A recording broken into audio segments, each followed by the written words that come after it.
여러분 안녕하십니까? 헬로티비 뉴스 나라입니다. 지난해 5월 양주에서 발생했던 가스 폭발 사고 기억하시나요? 사고 후 1년이 지난 최근에서야 양주시에서 피해 주민에게 보상금을 지급했는데요. 보상 기준이 모호하다는 지적이 일고 있습니다. 김초롱 기자가 보도합니다. 지난해 5월 7일 양주시 봉양동의 한 주택가에서 발생한 LP가스 폭발 사고 모습입니다. 58살 이모 씨가 극단적인 선택을 위해 저지른 고의적 사고였습니다. 이 사고로 이모 씨를 포함한 2명이 숨졌고 주택 4채가 파손되는 등 재산 피해가 발생했습니다. 하지만 가해자가 사망해 피해자들은 보상받을 길이 없었습니다. 이에 양주시는 피해 보상을 검토한 바 있습니다. 집이 완파가 되면 950 지원해 주는 게 있고요. 그다음에 반파가 되면 450. 저희 시에서도 그런 식으로 지금 검토를 좀 하려고 좀 계획 중에 있어요. 이후 해당 LP가스 업체의 보험사는 사망자에 대한 보상금만 지급하기로 결정했고 주택 파손 등 대물 피해는 양주시에서 보상을 검토했습니다. 사고 발생 후 1년이 지났습니다. 이렇게 현장은 어느 정도 정리가 됐는데요. 보상금 지급 기준이 애매하다는 지적이 일고 있습니다. 시는 지난 4월 주택이 완파된 피해 주민 1명에게만 900만 원의 보상금을 지급했습니다. 같은 사고로 피해를 입은 다른 주민들은 한 푼도 보상받지 못했다고 말했습니다. 저도 청구할 때 저거나 해서 뭐 보상이 어쩌고 저쩌고 하다만 뭐 이렇다 저렇다 말도 한마디 없고 저것도 없는데. 관련 조례를 살펴보면 지원 대상에는 생계 안정을 위한 긴급한 조치와 생활 기반 상실 등으로 특별 조치가 필요한 경우 등이 해당됩니다. 양주시는 집이 완전히 파손된 경우만을 보상금 지급 대상으로 판단했습니다. 조례의 주된 목적이 이제 긴급하게 이제 이분이 살 수 없을 생활의 곤란을 겪을 때 이제 바로 이제 이거 갖다 지급하는 기준이거든요. 일단은 생계가 이제 곤란하고 생활이 곤란할 때 저희가 이제 반파라든가 그런 부분들은 충분하게 이제 수리를 해서 이제 들어갈 수가 있잖아요. 이제 전파가 돼서 이 집이 거의 날아가서 생활 수리가 이제 불가능할 때. 하지만 당시 사고로 주택 절반이 날아간 피해자 역시 마을회관 등을 전전하며 한 달 이상을 보냈습니다. 유사한 사례로는 지난 2015년 발생한 의정부 아파트 화재 사고가 있습니다. 사고 유발자가 보상 능력이 없었지만 경기도 지역재난 피해 지원에 관한 조례에 근거해 300여 명의 이재민이 총 12억 원에 가까운 보상금을 받았습니다. 사회적 재난에 대한 보상 기준이 명확하지 않다는 지적이 나오는 이유입니다. 헬로티비 뉴스 김초롱입니다. 서민들의 등골을 빼먹는 악덕 고리 대부업자가 여전히 기승을 부리고 있습니다. 가정주부에게 7,000%가 넘는 살인적인 고금리를 챙겼는데 불법 대부업 수사 역사상 가장 높은 이자율이었다고 합니다. 이지훈 기자입니다. 경기특사경 단속원이 불법 대출 현장을 덮칩니다. 이거 등록하고 대부업 하시는 거예요? 위법하는 거 알고 계세요? 오토바이에선 길거리에 뿌리고 다닌 대출 광고 명함이 발견됩니다. 목돈 쓰고 하루하루 푼돈으로 담보나 보증도 없이 돈을 빌려준다고 합니다. 엄연한 불법 대부 행위입니다. 다 보셔야 돼요. 저는 이건 일수네. 일수도장 다 있구만. 일수도장 다 있으시네. 특사경이 지난 1월부터 석 달여간 불법 대부업 단속을 벌여 모두 23명을 검거했습니다. 이들 손에 이뤄진 불법 대출은 총 27억여 원, 피해자는 1,400여 명에 달합니다. 대부분 서민들이 피해를 입었는데 30만 원을 빌려 한 달여 만에 85만 원을 상환하는 등 7,000%가 넘는 살인적인 고금리를 띠꼈습니다. 불법 대출은 익명성이 보장된 온라인상에서 더욱 기승을 부렸습니다. 일부 업자는 카페 관리자에게 수수료를 주는 조건으로 인터넷 카페에 대출 광고글을 게시했습니다. 이들 역시 법정 이자율보다 10배 이상 높은 300%의 고리를 챙겼습니다. 제때 돈을 원리금을 상환을 하지 않자 자녀의 학교를 찾아가거나 지인들에게 또 가족에게 연락하겠다는 협박을 하는 등 불법 추심 행위를 일삼아 왔습니다. 현행법상 불법 대부업을 하다 적발될 경우 5년 이하의 징역 또는 5천만 원 이하의 벌금이 부과됩니다.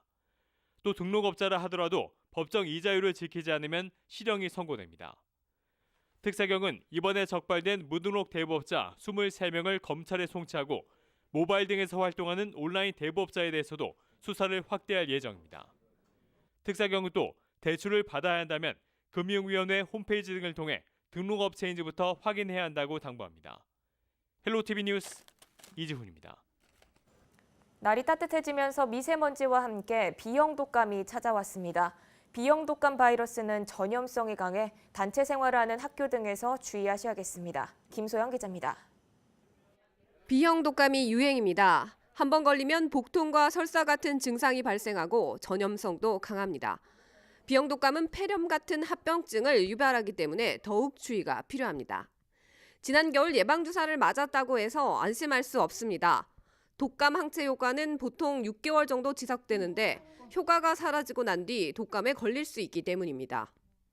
걸리고 난 다음에는 사실은 그 예방접종이기 때문에 크게 효과는 없고요. 일단 걸리고 나면 이제 처방받은 약이랑 그런 거 잘 먹으면서 개인 위생을 철저히 하는 게 오히려 도움이 될 것 같습니다.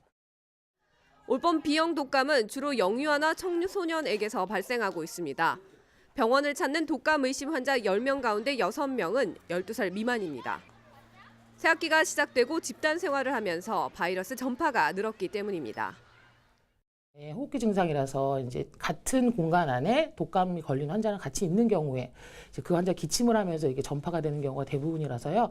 되도록이면은 이제 걸린 사람이 마스크를 쓰고 다니는 게 제일 중요하겠고요. 그리고 유행하는 시기에 사람이 많이 모이는 곳에 갈 때는 반드시 마스크를 쓰고 또 외출하고 난 다음에 돌아와서는 개인 위생을 깨끗하게 하는 게 제일 중요할 것 같습니다.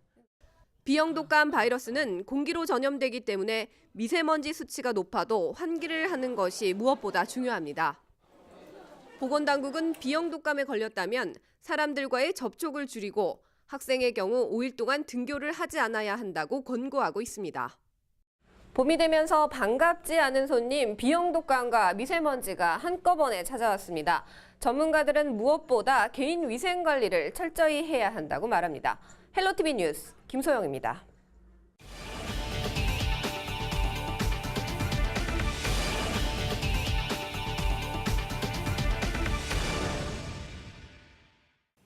(6일은) 어린이날이 일요일이었기 때문에 발생한 대체 휴일이었죠. 그런데 석가탄신일인 12일도 일요일인데 13일은 대체 휴일이 아닙니다. 왜 그런지 심다혜 기자가 알아봤습니다. 법적 공휴일은 관공서의 공휴일에 관한 규정에 따라 공적으로 쉬기로 정한 날을 말합니다. 우리나라의 법정 공휴일은 모든 일요일과 설 연휴, 추석 연휴를 포함해 국경일과 어린이날, 석가탄신일 등입니다. 올해의 법정 공휴일은 총 66일로 52번의 일요일과 관공서 공휴일 15일이 포함됐습니다. 그중 어린이날과 석가탄신일이 일요일과 겹쳤는데 어린이날만 대체 휴일이 생겼습니다. 이유는 무엇일까? 2014년 도입된 대체 공휴일제를 살펴보면 설과 추석 연휴, 어린이날이 다른 공휴일과 겹치는 경우 평일에 하루를 더 쉴 수 있습니다. 설과 추석 연휴는 일요일과 겹치면 공휴일 다음에 첫 번째 비공휴일이 대체 휴일이 되고 어린이날은 일요일뿐 아니라 토요일이 겹칠 경우에도 대체 휴일이 생깁니다. 이 외에 다른 공휴일에는 대체 휴일제가 적용되지 않습니다. 이유는 제도의 도입 배경이 명절과 가정을 중시하는 국민적인 정서를 고려하고 휴식을 통한 재충전의 기회를 제공하기 위함이기 때문입니다. 대체 공휴일제 도입 당시 정부 관계자는 명절 연휴가 포함된 건 전통 문화를 계승하고 고향을 방문하는 국민들의 편의를 도모하기 위함이고 어린이날을 넣은 건 자녀 양육과 직장 생활이 양립하는 가정 친화적 분위기 조성에 도움이 되려 한 것이라고 설명했습니다. 하지만 일각에서는 가정을 중시하는 국민적인 정서라는 표현이 모호하기 때문에 모든 공휴일에 대체 공휴일 제도를 도입해야 한다고 주장합니다. 정부도 오는 2022년까지 대체 휴일제를 확대하는 방안을 논의하고 있습니다. 일부 공휴일은 요일제 공휴일로 전환하는 방안도 검토합니다. 다만 부처 간 협의가 되지 않고 있고 대체 공휴일을 보장받지 못하는 직업 분야에서 상대적 박탈감도 호소하는 만큼 신중한 논의가 필요해 보입니다. 헬로티비 뉴스 심다혜입니다. 낮에는 외투가 필요 없을 정도로 초여름 날씨에 접어들었지만 미세먼지에 대한 공포는 끝나지 않았습니다. 오는 주말 또 한 차례 중국발 스모그와 황사가 예보돼 있기 때문인데요. 길어지는 미세먼지 소식에 독거노인과 취약계층의 걱정은 날로 더 커지고 있습니다. 이세진 기자의 보도입니다. 영구 임대 아파트에 사는 김할머니는 올봄 창문을 제대로 열어본 기억이 없습니다. 바람을 타고 들어와 방바닥에 새까맣게 내려앉는 미세먼지 때문입니다. 아이고, 미세먼지가 너무 심으니까 노약자 나가지 말라고. 그래도 그냥. 바깥 공기뿐 아니라 실내 공기도 못 미덥긴 마찬가지. 하지만 불티가 나게 팔렸다는 공기청정기도 기초생활수급자인 할머니에게는 먼 이야기입니다. 마음이 아프지. 남들처럼 공기청정기나 있어서 놓고 살면 걱정을 하는데 돈이 어디가 있어. 내가 병원도 공짜에도 자주 못 가는 지변이 돈이 어디 있어서 사. 이웃집에 사는 신할아버지도 대부분의 시간을 집에서 보냈습니다. 불편한 마스크 때문에 외출을 줄였지만 집안 공기까지는 어쩔 도리가 없습니다. 아이고, 경제적으로 뭐 좀 헛돈 들어가는 것 같아서. 그나마 미세먼지가 심할 때는 여러 사람이 모이는 경로당이 도피처입니다. 지난해 지자체에서 지원해준 공기청정기가 있기 때문입니다. 불편한 다리로도 5분을 걸어 경로당을 찾지만 이마저도 낮에만 문을 열다 보니 아침 저녁으로 찾아오는 미세먼지 공격에는 속수무책입니다. 그런 거 사놓을 수가 없잖아, 우리는. 낮에만 여기서 맨날 있으니까 이제 4시면 그때까지 이제 그럭저럭 하다가 여기서 하다가 이제 가는 거지. 지자체에서는 취약계층을 위해 경로당이나 사회복지시설 같은 공용시설에 한해 순차적으로 공기청정기를 지원하고 있습니다. 하지만 외출까지 겁이 날 만큼 발밑까지 들어온 미세먼지 공포에 취약계층의 한숨은 깊어지고 있습니다. 헬로티비 뉴스 이세진입니다. 버스 정류장은 금연구역이라는 사실 대부분 알고 계실 텐데요. 일부 버스 기사들이 정차 시간 동안 정류장에서 흡연을 하고 있습니다. 시민들은 불편을 호소하고 있는데요. 기사들은 긴 시간 운행 후 잠깐의 휴식 시간이라며 흡연 부스 설치를 희망했습니다. 스마트폰 출동 김진재 기자입니다. 부천시 한 버스 정류장. 정차한 버스에서 버스 기사가 내리고 곧이어 담배를 꺼내뭅니다. 정류장 10m 이내는 금연구역이지만 버스 기사는 아랑곳하지 않고 행인들 틈에서 흡연을 이어갑니다. 또 다른 버스 기사 역시 정류장에 차량을 세워둔 채 뿌연 담배 연기를 내뿜습니다. 해당 정류장에는 이처럼 금연을 알리는 안내문이 붙어 있지만 모두 무용지물입니다. 이 때문에 정류장에서 버스를 기다리는 시민들은 담배 연기에 그대로 노출될 수밖에 없는 상황입니다. 좋지는 않죠. 그냥 불편해 거기 앉아요. 여기 학생들도 많이 아침에 가잖아요. 안 봤으면 좋죠. 버스 정류장이 금연구역으로 지정돼 있지만 단속 인력이 부족해 사실상 버스 기사의 흡연을 막기는 어려운 실정입니다. 저희 단속원이 부천시 전체 8분이세요. 민원이 들어오면은 저희가 단속을 나가고요. 항시 단속에 어려움은 좀 있어요. 버스 기사들은 금연구역인 것을 알지만 흡연 부스가 없어 어쩔 수 없다는 입장입니다. 알죠. 지금 어디 가서 이동해서 할 데가 없으니까. 없잖아요. 지금 흡연구역 자체가 없잖아요. 이게 4시간 돌아야 4시간 한 바퀴 하는데 담배 한 대 필 데가 어디 있냐고. 그렇게 만들어 놓고 뭘 단속을 하고 얘기를 해야지. 하지만 부천시 관계자는 송내역 남쪽에 상가가 밀집해 있어 흡연 부스 설치는 어렵다고 밝혔습니다. 흡연 부스를 좀 예전에 많이 생각을 했는데 그거 어느 사람이 그 자기 가게 앞에 흡연 부스를 설치한다면 가만히 있겠어요. 설치할 공간이 거긴 절대적으로 부족해요. 잠깐의 휴식과 함께 흡연을 원하는 버스 기사와 흡연 부스 설치에 난색을 표하는 부천시. 결국 애꿎은 시민들만 담배 연기로 고통받고 있습니다. 헬로티비 뉴스 김진재입니다.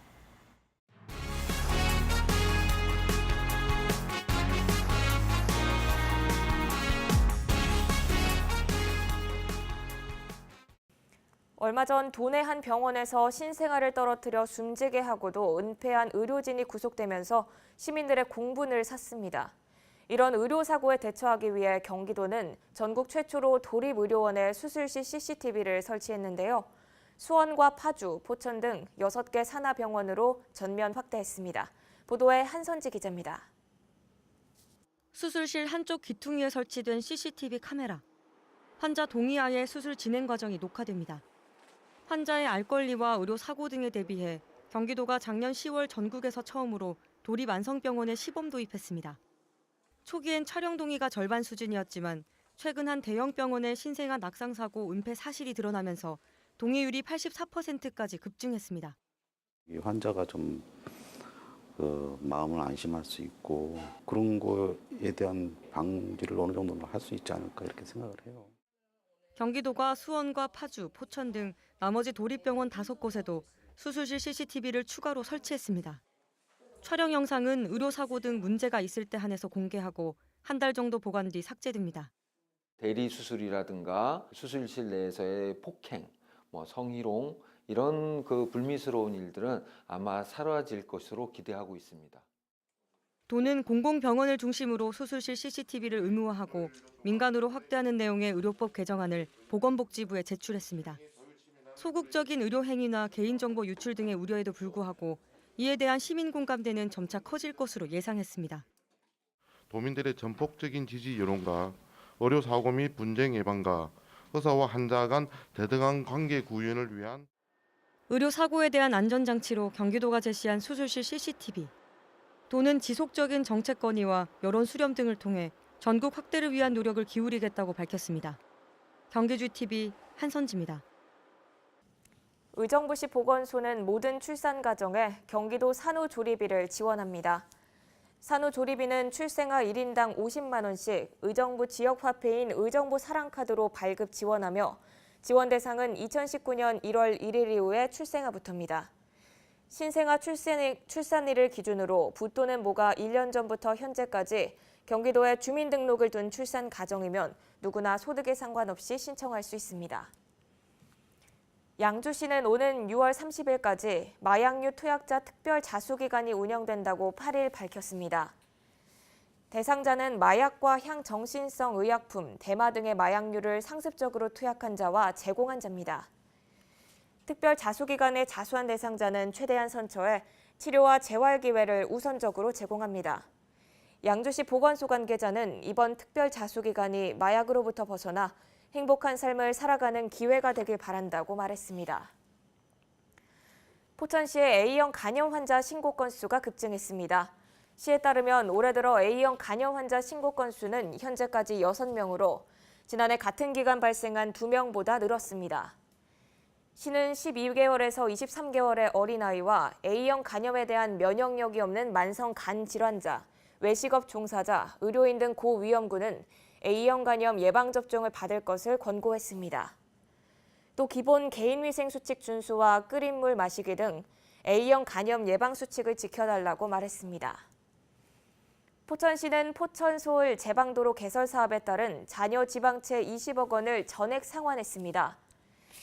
시는 2010년부터 2017년까지 포천-서울 제방도로 개설 사업 200억 원과 수해 복구공사 100억 원 등 총 493억 원의 지방채를 발행했으나 선심성, 일회성 사업의 예산 편성을 억제하고 유사 중복 사업을 확인해 정리한 결과 잔여 지방채를 상환했다고 밝혔습니다. 박윤국 포천시장은 매년 지방채 상환에 들어간 비용 등 절감된 재원은 포천의 기초재원으로 적극 활용해 시민 모두가 만족하는 행정을 펼쳐나가겠다고 말했습니다. 지난해 경기 북부 지역에서 발생한 보이스피싱 피해 건수가 전년도에 비해 증가한 것으로 나타났습니다. 경기 북부 경찰청에 따르면 2017년 1,667건이었던 경기 북부 보이스피싱 범죄 피해는 지난해 2,816건으로 68% 증가했습니다. 이에 따라 피해액도 2배 이상 늘었고 보이스피싱으로 검거된 피의자 역시 증가했습니다. 경찰은 보이스피싱 피해를 입으면 복구가 어려운 만큼 수상한 문자에 첨부된 링크는 가급적 열어보지 말아달라고 당부했습니다. 이상으로 뉴스를 마칩니다. 저희는 언제나 지역 주민 여러분 곁에 있겠습니다. 함께해 주신 여러분 고맙습니다.